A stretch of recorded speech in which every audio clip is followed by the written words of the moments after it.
Hello everyone, Jonathan Rayo here with Simplified Guitar, and in this lesson, I'm going to be teaching you how to play the song Over and Over by Chris McClarney. This song was suggested by Patron Shelby. Thank you, Shelby, for your song suggestion. Now, what I'm going to do is play all the way through the song for you first, and then at the end, I will break it down and explain it in more detail. So make sure to stick around for that. For now, let's go ahead and play through the song.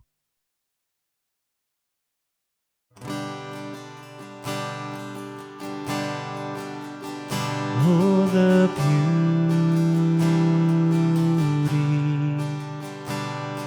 to think of who you are is overwhelming.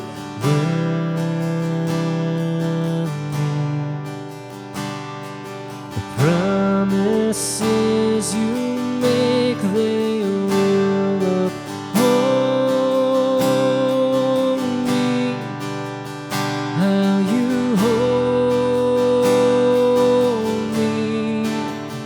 your compassions never end.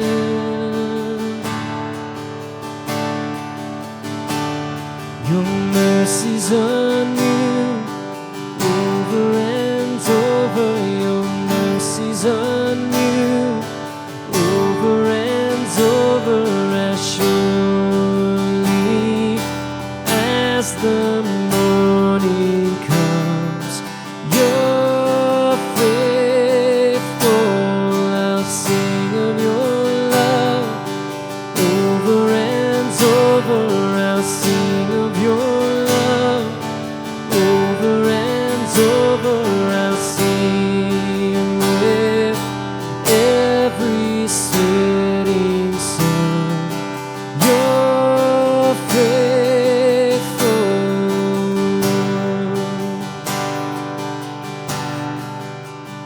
Never failing.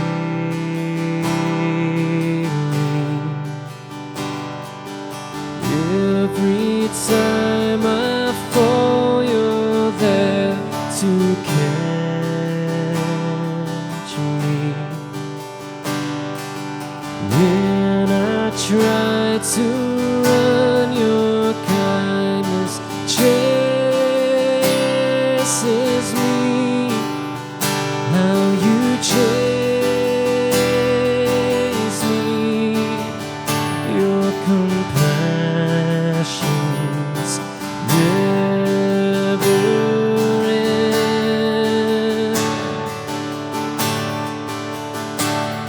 Your mercies are new over and over.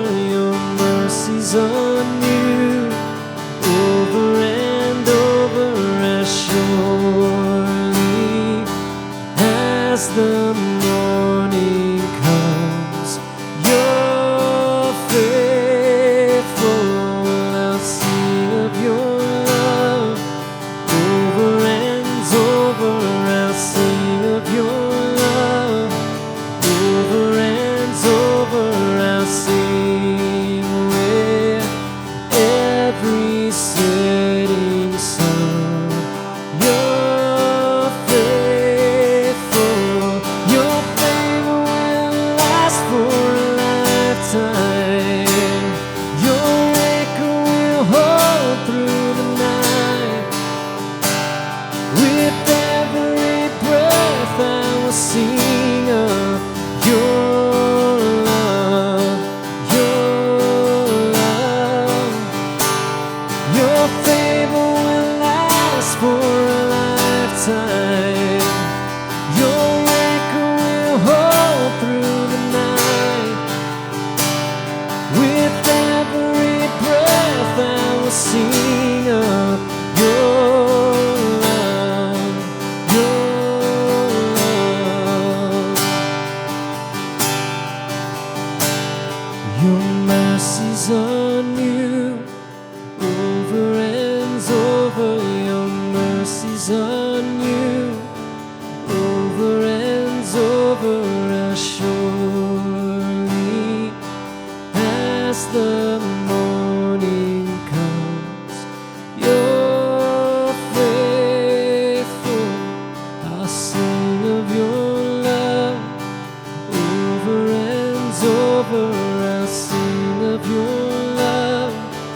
Over and over, I'll sing with every setting sun. You're faithful.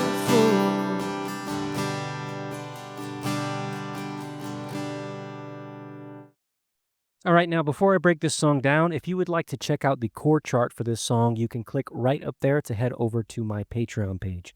Now, for this song, I'm going to be using the G chord family.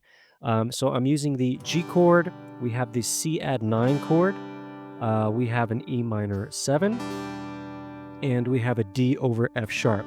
So these 4 chords, these are the 1, 4, 5, and 6 of the scale, and this is very, very common in worship music. You can probably play thousands of worship songs with just those 4 chords. So once you learn them, they are very versatile. You can use them for a lot of songs. Now, I am using these chord chart variations, so if you would prefer to play a C major instead of a C add 9, you can. Same thing with E minor. You could play a regular E minor instead of E minor 7, and you could play a regular D major instead of a D over F sharp. But these variations that I used in the play along video, they're the ones that I recommend. They make transitions a lot easier. Even if the chord by itself might be a little bit harder to play, it makes the transitions to and from the chords around it a lot easier, and that is the biggest problem when it comes to playing songs with the guitar is the transitions.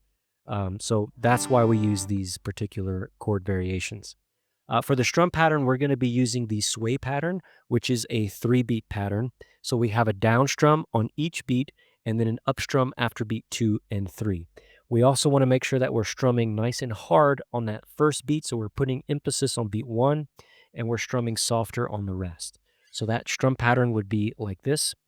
1, 2, and 3, and 1, 2, and 3, and 1, 2, and 3, and 1, 2, and 3, and 1. And that would be a great way to practice this pattern also, just to mute your strings and practice it alone. So when it comes to playing this song, you'll notice that what I did in play along is I played that G chord because this song is in the key of G. So the G is kind of like the root chord of this song. So I'm just playing that G for a couple of measures before I come in and start singing the song, because this song does start on a C chord. So I'm going to be just playing that root note or the root chord for a few measures, just to where I can set the key and I can set the tempo. And then when I come in, I'm singing in the right key. That's the important thing, okay? Something else you could do if you want to play that progression, you could play the C, G, E minor, D, like that full progression. You can play through that progression once before you come in. That's another way you can start the song off. So those are just different variations, but you want to start the song off in the key of the song, play it a few measures to set the tempo before you start singing, just to make sure everything is nice and ready to go for your voice. Okay, so as I mentioned, we are starting this song off on that C chord, so we're going to play Oh, the Beauty. So we have that C, in this case C add 9, 2 measures of that, 2 measures of G, 2 measures of E minor, 2 measures of D. Okay, and that's kind of the progression all the way through this verse, okay, until we get to the end. C, G, E minor, D, 2 measures each, okay? And then at the very end, we have a C, G, and then we skip the E minor and we just go straight to the D, and we hold that D for 4 measures, okay? And then we go into the chorus, which is G for 4 measures, D for 4 measures. Okay, so we're holding these chords longer in the chorus. E minor for 2, no, for 4 also, and then a C for 4. Okay, so our progression changes slightly. G, D, E minor, C in the chorus, and each one is lasting for 4 measures instead of 2. Okay. And then when we get to that bridge, things change again. And this is very common where we have a certain progression in the verses that are all the same. Then we have a different progression in the chorus and a different progression in the bridge. And those different progressions is what separates the verse from the chorus and from the bridge, for instance, in this case. Okay. So for the bridge, we start on the D for the bridge. So we have a D chord for 2 measures, E minor for 2, C for 2, and then a G for 2. Okay, so that's the progression there, D, E minor, C, G, each one for 2. Okay, so you'll notice that we kind of have this, the same 4 chords, okay, but they're being put in different orders for the verse, chorus, and the bridge, okay, and different timings as well, okay, in terms of how long we're holding them. All right, so I mean, again, it's a nice and simple song. There's nothing complicated going on here, even though it's a long song. It might feel like it's complicated because things are changing, but again, it's nice and simple. We're staying with that same 3/4 time signature strum pattern for the whole song, same 4 chords for the whole song, and the progressions even are not complicated. So it's a nice one to pick up and learn. If you do have any questions as you're trying to learn this song, you can click right up there, head over to my Patreon page, and you can post any questions you have in the comments below this post on my Patreon page. I answer all my patrons' questions. And I wish you the best of luck with it, and I look forward to seeing you in the next song tutorial. All right, take care.